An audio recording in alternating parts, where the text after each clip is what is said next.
თბილისის საქალაქო სასამართლოში ლევან ხაბეიშვილის ცემის ფაქტზე მაგისტრატი მოსამართლის წინაშე ნაციონალური მოძრაობის წევრი მარიამ დოლიძე გამოიკითხა.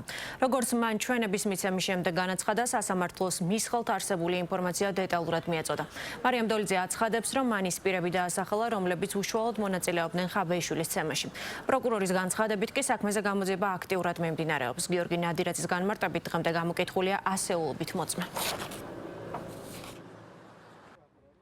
ორი წელია, რაც აღნიშნული დანაშაული მოხდა და ლევან ხაბეიშვილი სასტიკად აწამეს. ძალიან კარგია, რომ პროკურატურამ დუმილი დაარღვია და დღეს უკვე საჯაროდ საუბრობს აღნიშნულ წამებასთან დაკავშირებით და იმედს ვიტოვებთ, რომ აღნიშნული დანაშაული იქნება გამოძიებული და ეგრეთ წოდებული ხარება პირდაპირ დასჯილი იქნება. კითხვები ჰქონდათ იმასთან დაკავშირებით, თუ საიდან ჰქონდა ეს ინფორმაცია, როდის მივიღე ეს ინფორმაცია, რამდენად უნდა დაეჯერებინა გამოძიებას ჩემთვის და მე მათაც გავეცი პასუხი და საჯაროდაც განვაცხადებ, რომ ამ ადამიანების გასაჯაროება, ამ სავარაუდო დამნაშავების გასაჯაროება მარტივი ნამდვილად არ არის, იმიტომ რომ ჩვენ ძალიან კარგად ვიცით, რასაც წარმოადგენენ. ცოტა ხმამაღალი ნათქვამი იქნება, რომ თქვა, რომ იმედს ვიტოვებ, რომ გამოძიება 2 წლის თავზე მაინც გამოაშკარავებს ამ პირებს თქო, მაგრამ არ ვიცი, ახლა თუ არა, ხელისუფლების შეცვლის პირობებში აუცილებლად დადგება ამ ადამიანების პასუხისმგებლობა. მის პოზიცია იყო, რომ ჩვენებას მიცედა მხოლოდ სასამართლოში, შესაბამისად მოხდა მისი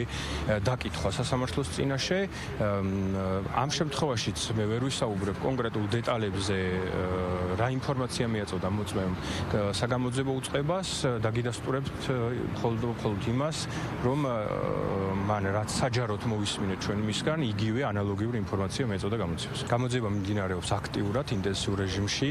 ამ ეტაპისთვის გამოკითხული არის რამდენიმე ასეული მოწმე, ასევე გამოთხოვილი არის ათეულობით საათი ვიდეო ჩანაწერებისა, რასაც ბუნებრივია გამოძიება დეტალურად სწავლობს და ანალიზებს იქ არსებულ ინფორმაციას, ასევე ტარდება ყველა შესაბამისი ექსპერტიზა.